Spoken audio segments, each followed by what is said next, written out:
大家好，歡迎嚟到資訊365。47歲麻甩佬啊，單戀59歲嘅鳳姐，被拒諸門外後發爛渣喎。咁事源係深水埗半夜一單離奇報案，一名男子聲稱有位鳳姐被人用牛肉刀斬傷，仲話現場滿地鮮血，大批警員接報火速到現場搜查。警方未有發現任何受傷人士或血跡，反而只有持牛肉刀嘅報案人，懷疑佢飲大咗2杯，醉醺醺，精神不穩。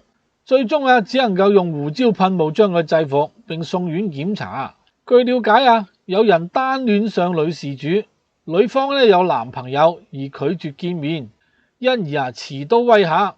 哇喂，呢名麻甩佬，你本身去尋歡就已經唔光彩噶咯，仲要戀上呢個59歲嘅鳳姐，啲口味真係好重啊！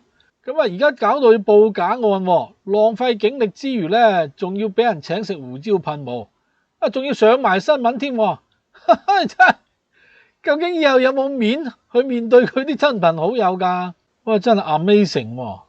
咁起初警方到達現場時呢，四處搜索呢，並沒有發現受傷女子。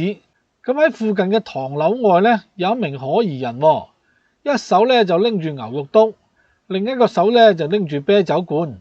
地面上已經有好多飲完嘅啤酒空罐。咁警員多次呼籲佢放下刀械並保持冷靜，但係呢名麻甩佬呢冇回應，甚至有啲醉態，即係揈下揈下啦，搖搖岌岌啦。警方呢最終出動呢個胡椒噴霧將佢制服。咁救護員到場呢先進行評估，隨後將佢送去醫院。經調查，報案人呢就姓郭，47歲，為呢個鳳樓嘅常客，咁即係成日撳鐘仔嘅咯。咁疑似對一名59歲嘅黃女士產生情愫，真係阿婆都唔放過，59歲啦。咁黃女士呢有男朋友嘅，所以就拒絕見面啦。59歲有男朋友，嗰個係咪佢老公嚟噶？咁姓郭呢名麻甩佬知道之後呢，情緒失控，持刀在場威嚇，因為一時衝動甚至係報假案添，話有人被斬。喂，呢啲咁嘅地方都會發生啲感情糾紛。喂，正所謂歡場無真愛定律嚟噶嘛。我真係唔明有啲人真係舉得起放唔低咁搞笑嘅，而且對方仲有59歲，哇，真係啲唔知咩口味真係阿婆級別嘅咯，阿婆都唔放過，真係諗起都心寒啊！咁警方初步調查認為事件係屬於虛報，現場冇人受傷，唯一嘅涉事者就係報案者自己。案件列作藏有攻擊性武器及浪費警力跟進。